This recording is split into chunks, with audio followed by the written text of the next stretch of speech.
बताइए क्या हो रहा है, क्वेश्चन क्या है लोगों का। 4 पीस वीवो V29 खरीदा जा रहा है अंकिता ट्रेडर के यहाँ से 20 दिन की उधारी के लिए। उसमें रेफरेंस नंबर 11 है और 5/4/2024 की डेट पर खरीदा। ठीक है शालिनी, ये क्वेश्चन क्या है यहाँ बताइए। कोई बात नहीं, रख दीजिए। चलिए बताइए क्वेश्चन क्या है। हमारा क्वेश्चन है purchase 4 pieces Vivo V29 Pro at the rate ₹40,000 per pieces for credit days 20 with reference number D1 from Ankita Traders on 5/4/24। मतलब यहाँ पर क्या हो रहा है, 4 पीस Vivo V29 Pro 40,000 रुपए पर पीस की दर से 5/4/2024 की डेट में 20 दिन के लिए उधारी के तौर पर रेफरेंस नंबर D1 के साथ खरीदा जा रहा है, राइट। इस सिचुएशन में जब भी अगर ऐसा सिचुएशन आता है तो हम लोग को कौन से इसमें इसकी ट्रांजैक्शन करना है, इसको इसकी एंट्री किसमें करना है, बिल वाइज डिटेल्स में होगा, राइट। तो यहाँ पर ये परचेज मतलब खरीदा जा रहा है, तो इससे पहले सबसे पहला तो काम क्या है, इसमें मोस्टली क्या क्या यूज करना है, जैसे कि परचेज का वाउचर बनाना है। आप लोग इसको तो आप क्रिएट करने जानते ही हैं। परचेज वाउचर क्रिएट करने के साथ साथ Vivo V29 Pro का स्टॉक आइटम क्रिएट करना है, राइट। इसके बाद हो गया क्या की, ठीक है जाओ। इसके बाद हमें क्या क्या करना है, अंकिता ट्रेडर्स का एक लेजर क्रिएट करना है। अंकिता ट्रेडर्स का लेजर क्रिएट करने के दौरान अंडर में क्या देना है, सन्ड्री क्रेडिटर्स देना है ना। जब ये सारे क्राइटेरिया को हम फॉलो कर लेंगे उसके बाद हमारा कौन सा वाउचर प्रयोग होगा यहाँ पर, परचेज वाउचर, राइट। जिसकी शॉर्टकट की क्या होती है, F9 होती है, राइट। उसके बाद हमें क्या करना है, यहाँ पर सबसे ऊपर हमें शो करता है पार्टी अकाउंट नेम। क्या शो करता है, पार्टी अकाउंट नेम। तो हम सबसे पहले यहाँ पार्टी अकाउंट नेम दे देते हैं। और पार्टी अकाउंट नेम में हमें क्या देना है, Ankita traders. Party account name कौन है जी इसमें, अंकिता ट्रेडर्स है ना। यहाँ हमें देना है अंकिता ट्रेडर्स। अब अंकिता ट्रेडर्स कब यहाँ शो होंगी, जब हम उसका लेजर क्रिएट करेंगे, अदरवाइज ये यहाँ पर नहीं शो हो पाएंगे, अंडरस्टैंड। नेक्स्ट हमारा क्या है, डेट कौन सी है ना, 5/4/24। उसके बाद यहाँ पर पूछेगा लेजर, तो कौन सा लेजर रहेगा जी यहाँ पर, परचेज का लेजर रहेगा, ठीक। यहाँ हमारा रहेगा परचेज का लेजर। उसके बाद यहाँ पर पूछता है नेम ऑफ आइटम, और यहाँ पर रहता है गोडाउन, जिसको हम लोकेशन भी शो कर, कभी कभी लोकेशन और कहीं कहीं गोडाउन शो करता है, तो आप लोगों को कंफ्यूज नहीं होना है। उसके बाद रहता है क्वांटिटी, उसके बाद रहता है रेट, पर का ऑप्शन होता है, फिर अमाउंट होता है। हमें करना क्या है, नेम ऑफ आइटम हमारा क्या है जी, Vivo V29 Pro है ना।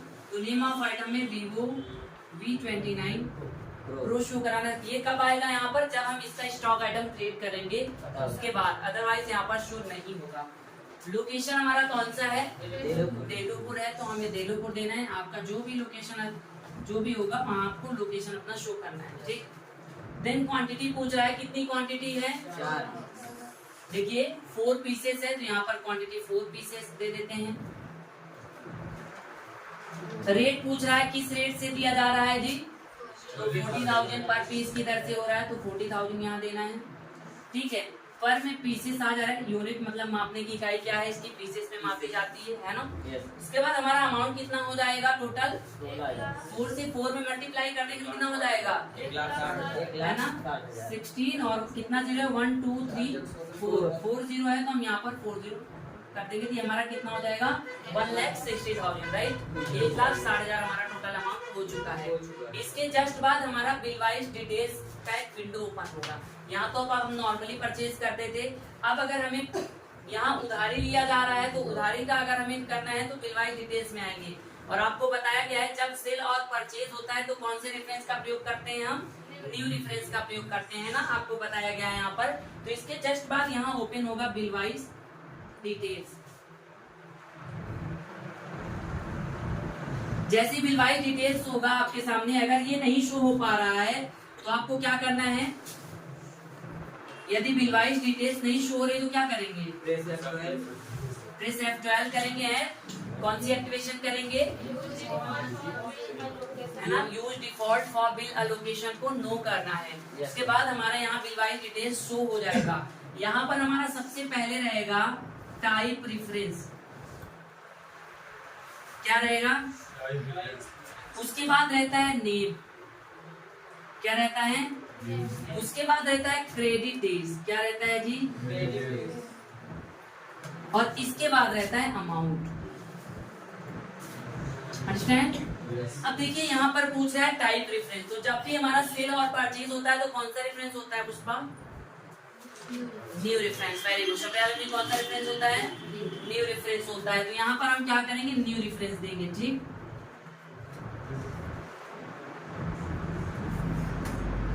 कितना समझ में आया आप लोगों को? Yes, sir.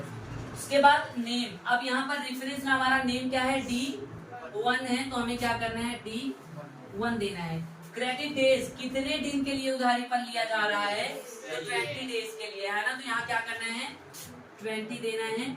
दिन अमाउंट कितना है हमारा टोटल, 1,60,000, तो 1,60,000 कर देंगे। ये हम इसको उसके बाद एक्सेप्ट कर लेंगे, तो ये हमारा जो है फाइनली कंप्लीट हो जाएगा। अंडरस्टैंड। इतना होने के बाद अब ये तो हमने फाइनली अपना एक वर्क कर लिया हूँ, जो भी हमारा वर्क था, जैसे जो भी हमारी एंट्रीज थी हमने इसको कंप्लीट कर लिया।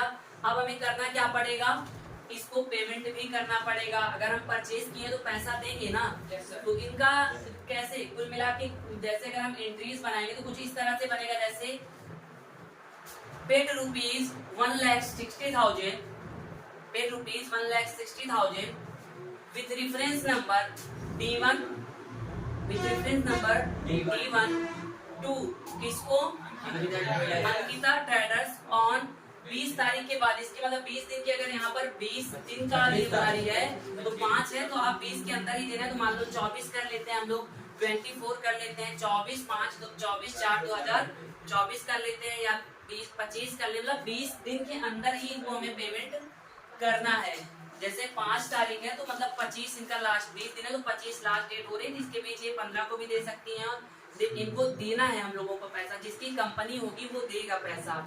ठीक है, तो 15 को भी दे सकते हो आप लोग, 10 को भी दे सकते हो, और 20 को भी दे सकते हैं। ठीक है, अब क्या करना है, हमें इनको पैसा देना है, पेमेंट करना है। तो इसको आप लोग लाइव क्लास से लिख लीजिएगा, अभी मैं इनको पेमेंट कराते हैं। ठीक है, चलिए इनका जो एंट्रीज नेक्स्ट बन रहा है वो कैसे बन रहा है उसको देखते हैं। इनकी एंट्रीज क्या बनेगी जी, पेड रुपीज, क्या एंट्रीज होगी, पेड रुपीज कितना रुपीज, 1,60,000 किसको, टू किसको, Ankita, to Ankita traders with reference number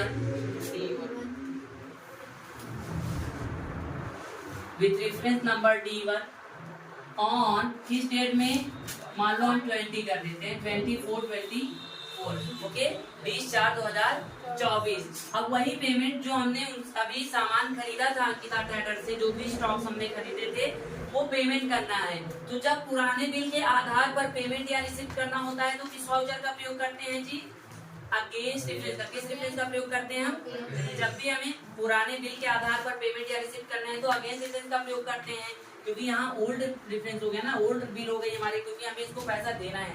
तो जब किसी व्यक्ति या संस्था को पैसा देते हैं किस वाउचर का प्रयोग करते हैं, पेमेंट वाउचर का प्रयोग करते हैं ना। कौन से वाउचर का, पेमेंट वाउचर का प्रयोग करते हैं। तो हम यहाँ पर सबसे पहले तो पेमेंट वाउचर ले लेते हैं।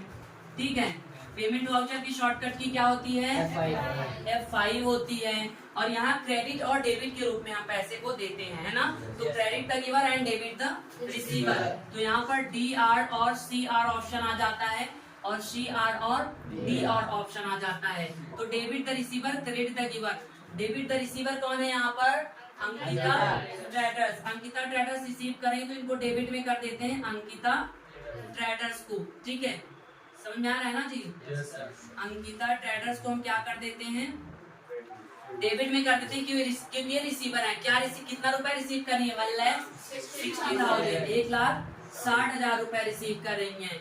क्रेडिट द गिवर, हम किसके माध्यम से पैसे को दे रहे हैं, कैश में दे रहे हैं या फिर बैंक में दे रहे हैं या कि चेक में दे रहे हैं। चेक में देंगे तो भी हमें बैंक यहाँ मेंशन करना है, तो हम पैसा इनको कैश के माध्यम से दे रहे हैं, तो हम कैश में, क्रेडिट द गिवर कैश दे रहा है और अंकिता पा रही है, कितना पा रही है, 1,60,000 दिया जा रहा है और 1,60,000 रिसीव हो रहा है, ठीक। इतना समझ में आया। ये हो गया हमारा, इसको हम एक्सेप्ट करा। अभी एक्सेप्ट ये नहीं होगा क्योंकि ये इसमें अगेंस्ट रेफरेंस का भी प्रयोग करना है। इसके जस्ट बाद जैसे इंटर करेंगे हमारे पास बिल वाइज डिटेल्स ओपन हो जाएगा। क्या ओपन हो जाएगा जी, बिल वाइज डिटेल्स ओपन हो जाएगा, विंडो आ जाएगा बिल वाइज डिटेल्स का। अब जब बिल वाइज डिटेल्स का विंडो हमारे पास आ जाएगा तो हमें अगेंस्ट वही करना है। सबसे पहले रहेगा टाइप रेफरेंस, समझ रहे हैं ना, टाइप रेफरेंस रहेगा। उसके बाद आपका रहेगा क्रेडिट, यहाँ पर नेम रहेगा और नेम के बाद क्रेडिट डेट रहेगा, ठीक है। उसके बाद अमाउंट रहेगा, थोड़ा रनिंग में ले रहे हैं क्लास। देखिए टाइप रेफरेंस, यहाँ पर जब पुराने बिल के आधार पर पेमेंट या रिसीव करना हो तो किस वाउचर का प्रयोग करते हैं हम, सॉरी किस रेफरेंस का प्रयोग करते हैं हम, अगेंस्ट रेफरेंस का प्रयोग करते हैं ना। तो यहाँ पर कौन सा रेफरेंस रहेगा जी, अगेंस्ट रेफरेंस रहेगा, जिसको हम AGST रेफरेंस कर दे रहे हैं। AGST स्टैंड फॉर अगेंस्ट, ठीक है, अगेंस्ट रेफरेंस। नेम कौन सा है हमारा, नहीं इसका रेफरेंस D1 है। तो जैसे हम यहाँ D1 करेंगे, हमारे पास जैसे हम यहाँ अगेंस्ट रेफरेंस लेंगे ना, जितने भी हमारे नए बिल होंगे जैसे कि D1 या जितने भी हमने उधार खरीदारी की होंगे वो सारे रेफरेंस नंबर शो हो जाएंगे। तो आपको वहाँ से D1 सेलेक्ट करना है। क्रेडिट टू डेज ऑटोमेटिक आपका वो हो जाएगा, इसको हमें लिखने की जरूरत नहीं है, वो ऑटोमेटिक आपका ले लेगा जिस हिसाब से आपने वहाँ दिए होंगे। तो अमाउंट इसमें कितना टोटल पे करना है हमें, 1,60,000, ठीक है। ये हमें इसको लिखना नहीं पड़ेगा, ऑटोमेटिक 1,60,000 यहाँ आ जाएगा। वो आप जब यहाँ पेमेंट करेंगे, अगर आप यहाँ 1,50,000 या 40,000 या 30,000 या 1 लाख करते हो तो यहाँ उतना यहाँ शो हो जाएगा जितना आप यहाँ शो करे रहेंगे। और यदि आप इसको एक्सेप्ट करा लेंगे तो भी इस रेफरेंस पर आपका पेंडिंग अमाउंट शो करता रहेगा जब तक हम पूरा का पूरा बिल क्लियर नहीं करते हैं। यदि हम एक भी रुपए पेंडिंग छोड़ रहे हैं तो वो D1 रेफरेंस के साथ 1 रुपया पेंडिंग शो करेगा। समझ में आया कि नहीं आया, कोई डाउट तो नहीं है। अगली क्लास नेक्स्ट डे चलेगी, इसको एक्सेप्ट कराना जरूरी है क्योंकि जब तक आप एक्सेप्ट नहीं कराएंगे वो एंट्री अधूरी रहती है। कहते हैं हम मंजिल तक चाहे जितना जल्दी पहुंच जाएं, जैसे कि मैं मंजिल तक पहुंच गया हूं और जब तक मैं क्रॉस नहीं करूंगा, फीते को नहीं टच करूंगा, क्या मैं रनिंग कर पाऊंगा, मतलब फर्स्ट अवार्ड मिल पाएगा हमें, नहीं हो पाएगा ना। इसलिए जब तक हमें एक्सेप्ट नहीं करेंगे तब तक इसका कोई रिस्पॉन्स नहीं मिलेगा, ठीक है। इसलिए एक्सेप्ट करना जरूरी है। मंजिल पे जाके खड़ा होना बड़ी बात नहीं है, अपने मंजिल को पहले क्रॉस कर लो फिर जाके खड़े हुई है ना। तो अब आप चाहे जैसे करिए, ये आपका क्लास क्लियर हो गया। जो भी लाइव क्लास पर है वो नोट डाउन कर लीजिएगा और आप लोग की लाइव क्लास देख के अटेंड कर लीजिएगा, ठीक है। इसको राइट कर लीजिएगा। आप क्लास वहाँ से कैंसिल कर दीजिए और ऑफलाइन में ही कंटिन्यू रहिए।